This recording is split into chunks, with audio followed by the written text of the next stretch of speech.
Good time of the day, everyone. Thank you for inviting me. I'm happy to be here and contribute in the discussion about technique for young beginners. Even though it's a very vast area, and I usually spend a lot of hours working with teachers to help to explain how one skill naturally should evolve from other to create that big system of technical skills, but also technique is never existing by itself. It should include a whole complex of other skills, especially a good developed ear, because the basic of technique is the sound production.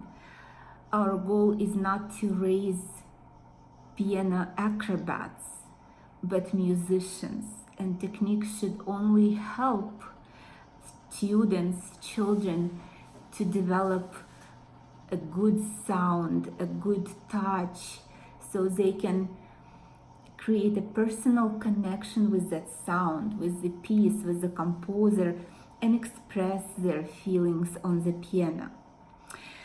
So the first question is about a brand new student. What is the first type of technique I teach them? So the first thing we need to remember is that the basic of technique, the most important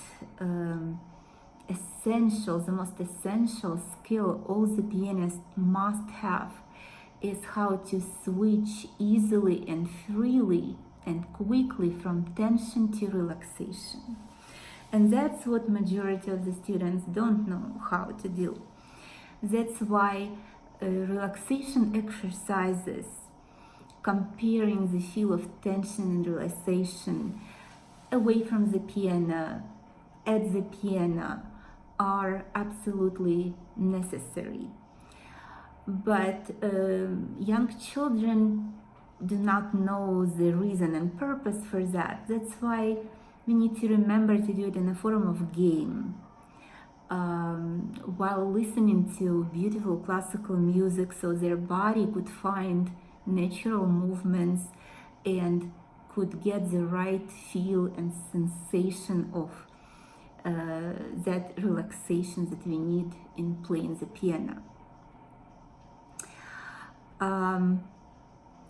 The posture, I can't emphasize how important the posture is, and I follow the suggestions and analogies of Fyodor Leshetitsky, who was a student of Cherny.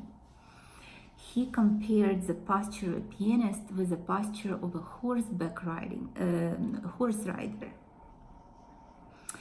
The horse rider should sit tall and unrestrained on the horse and yield to the movements of the horse, and we pianists have to yield to the musical melodies, lines, sitting balanced and centered, feeling three most important support points. One of them is sitting bones, of course. The other one is feet on the ground. That's how we distribute our weight to the feet. And third support point are fingertips in the keys. Just like any skills, creating, developing correct posture takes time, because we need to create a habit. And that's why only paying attention to it at the lesson will not do much if student practices wrong at home. So for the first few months, I always ask the parents to send me videos and pictures of how students sit at home. And I pinpoint every single thing, starting from the height and distance, and the footstool, and the shape of the back, so parents will learn to correct it at home, because otherwise it will take a very long time to create a habit of sitting correctly at the piano, and might even be unsuccessful if the whole week students practice at home in the wrong posture. I do try to educate parents about correct posture, so they do pay attention at home too.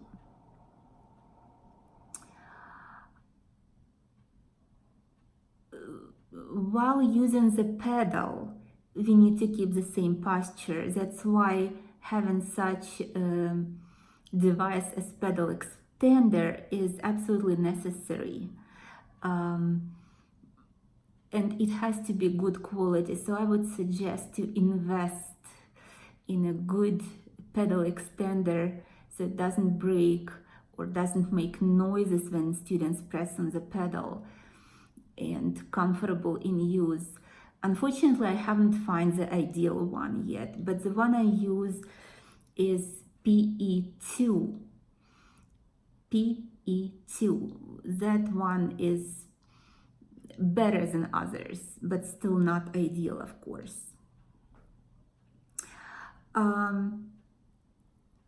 For young students, that's the next question about using the characters or toys. I do use them a lot. If you don't know, I created my own curriculum, Tales of a Musical Journey, where I use a story with characters that goes through the whole course of Tales of a Musical Journey, representing different musical concepts and technical skills. Young children cannot think with abstract concepts. They have to have a very vivid image in their head to remember and execute certain technique or remember certain theoretical concept. That's why I use a lot of toys and props, and you can definitely, if you're interested, you can find my YouTube channel, Irina Gorin, and another channel, Tales of a Musical Journey, and you can watch the videos of my lessons with young students using all kind of toys and props to help them. You cannot tell a 4-year-old, move your wrist in vertical direction or horizontal direction, or rotate, or make your touch more refined. But if you use a little toy or analogy, like for example, I'll bring up here a quote by a famous pianist Joseph Levine. He said, "When you press the key, imagine a ripe strawberry sitting on the key, and you have to press through it." So I mean, these kind of analogies are absolutely necessary, even for advanced pianists, not only for young children, but young children, they're 100 times more important. About scales, I do teach scales, but not to youngest students. I start usually at the end of the first year of piano lessons or second year of piano lessons, and my students learn all the scales. We never use any books. They have to think, they have to play scales mindfully, not just read notes and finger numbers, to remember them and to be able to play them at any time, as well as understand key signatures and a lot of other theory concepts. But I do not ever use pentascales. I find them super confusing, especially for young children, because when child learns to play G major position, 5-note scale, pentascale with no sharps, and then you need to explain that it has a sharp, for young children it makes it so much more complicated and confusing. So Besides, I don't see any value in pentascales, technically or theoretically. So we just, as soon as kids ready, we learn 7-note scales. Besides, the term scale means a series of 7 notes, not 5. Progression of different techniques or articulations. Again, following European approach, starting from Beethoven, we start with using our weight on the key and supporting our arm and the whole body on finger number 3. And starting with wrist breathing exercises that will be a base of all other techniques. In piano playing, each technical skill evolves from the previously learned ones. So vertical breathing exercises, vertical wrist exercises will bring understanding of correct non-legato. Mastering non-legato with one finger, starting from finger number 3 and then adding number 2, number 4, and only at the end number 5 and number 1 will help students understand the weight distribution and making a good tone. And then from that skill, 2-note slurs will naturally evolve. From 2-note slurs, we go to 3-note slurs, 4-note slurs, 5-note slurs, bigger phrases, and then staccato also evolves from the non-legato. Never starting from legato, because it has to involve very keen ear perception. Correct legato cannot be played without control of the ear, and we need time and playing and focusing on one note, one sound at a time to be able to connect 2 notes, 2 sounds, 3 sounds later. I feel the biggest mistakes majority of teachers do is probably a few of them. First is approaching the teaching beginners with 5-finger patterns, using isolated fingers, absolutely ignoring involvement of other parts of the body. And as I mentioned before, pianistic apparatus is the whole body, not only fingers and hands.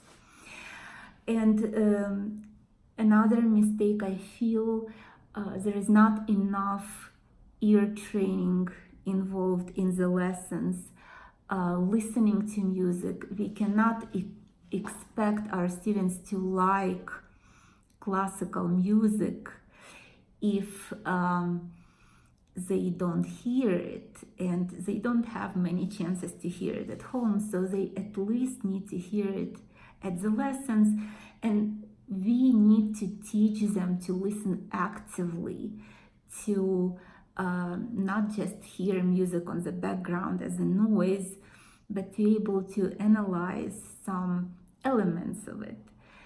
So teaching to listen, teaching to differentiate the sounds, analyze, create images, stories reflected in drawings, paintings. This is all has to be a part of musical upbringing besides technique. So it's a complex. So those are my thoughts very briefly. Of course, as I mentioned, there is a lot more to say, but I hope it will give some teachers food for thought, and I'll be happy to explain in more details. Thank you so much again. Bye-bye.